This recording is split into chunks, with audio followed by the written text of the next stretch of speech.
High বন্ধুরা, আশা করি প্রত্যেকেই ভালো আছো। বেলঘরিয়া ব্রিজের কি অবস্থা আছে সেইগুলো আজকে আমি তোমাদের কাছে তুলে ধরছি। দেখলেই বুঝতে পারবে যে বেলঘরিয়া ব্রিজের কন্ডিশন কত দূর।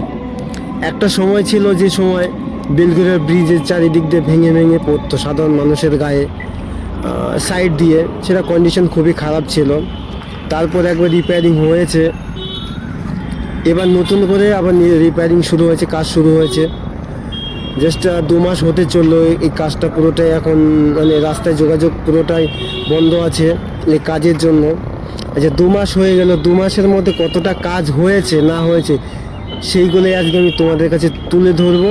আর পুরো ভিডিওটার মাধ্যমে তোমরা জানতে পারবে যে কী কন্ডিশনে পড়ে আছে, আর সাধারণ মানুষের কতটা কষ্ট হচ্ছে, কতটা প্রবলেম হচ্ছে সেইগুলোও আজকে তোমরা জানতে পারবে এবং বুঝতে পারবে যে কী প্রবলেমগুলো হচ্ছে। বর্তমান সময়ে বেলগরিয়া ব্রিজের কাজ যতটা স্পিড ছিল ততটাই আবার স্লো হয়ে পড়েছে। ভিন্ন কারণের জন্য হয়তো ব্রিজের কাজটা অনেকটা স্লো হয়ে পড়েছে, বা প্রাকৃতিক দুর্যোগের জন্য হয়তো কাজ বন্ধ, কাজ স্লো হয়ে গেছে। রেল লাইনের উপর দিয়ে যে জায়গাটা খারাপ ছিল, রেল লাইনের উপরে ব্রিজে যে জায়গাগুলো খারাপ ছিল সেই জায়গাগুলো বর্তমানে কাজ চলছে, জাস্ট একটা সাইড করেছে আর কিছু সাইড বাকি আছে। সেইগুলো কাজও কন্টিনিউ চলবে। দেখতেই পাচ্ছ তো তোমরা, ভিডিওটার মাধ্যমে সবই দেখতে পাচ্ছ, অবশ্যই বুঝতে পেরেছো যে কী কন্ডিশনে আছে।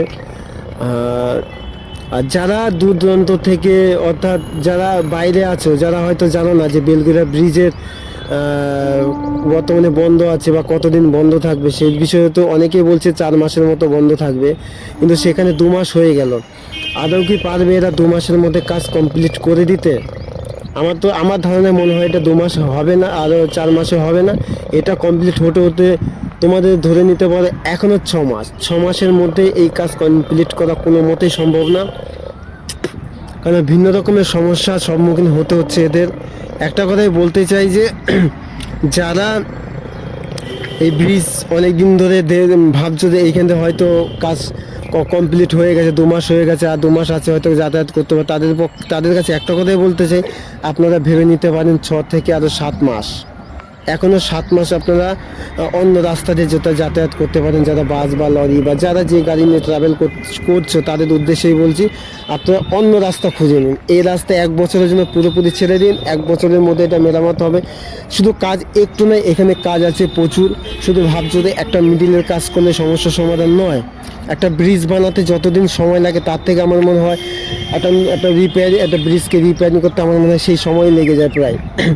কেননা একটা নতুন জিনিস বানানো আর একটা পুরনো জিনিসের রিপেয়ারিং করা, বহুত ভাবনা চিন্তার মাধ্যমে কাজগুলো কমপ্লিট করতে হয়।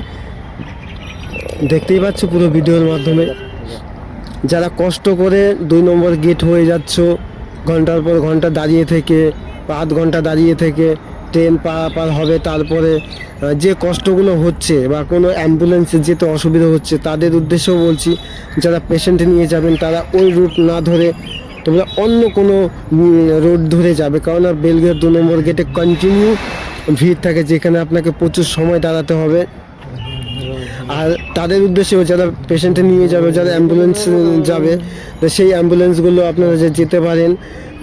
একটা রুট আছে যেটা হলো টেসমোকো, যে রুটটা সেটা হয়তো একটুখানি ঘুরতে হবে, 5 মিনিট সময় বেশি লাগবে, তো সেখানে গেলে আপনার বেটার হয়।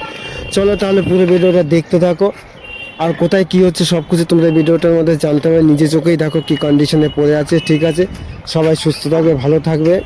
আর প্রত্যেককে একটা কথাই বলি, আপনারা নিশ্চিন্তে থাকুন যে বেলগরিয়া ব্রিজ সে আগের মতোই ফিরে আসবে, যেখানে নতুন অবস্থায় যেমন ছিল ঠিক সেরকম ভাবে।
ইয়ে হয়ে গেছে।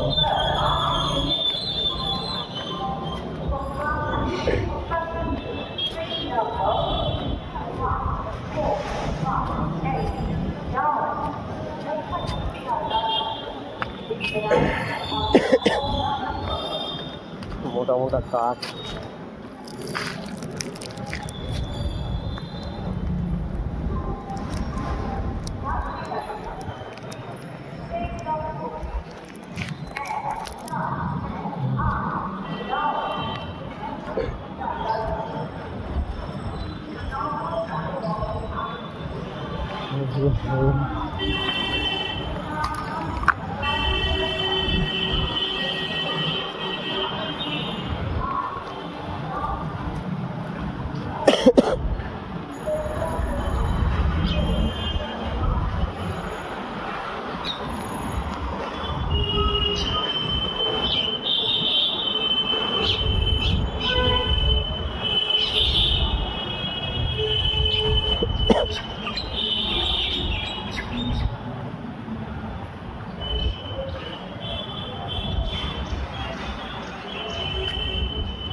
আরে হ্যাঁ,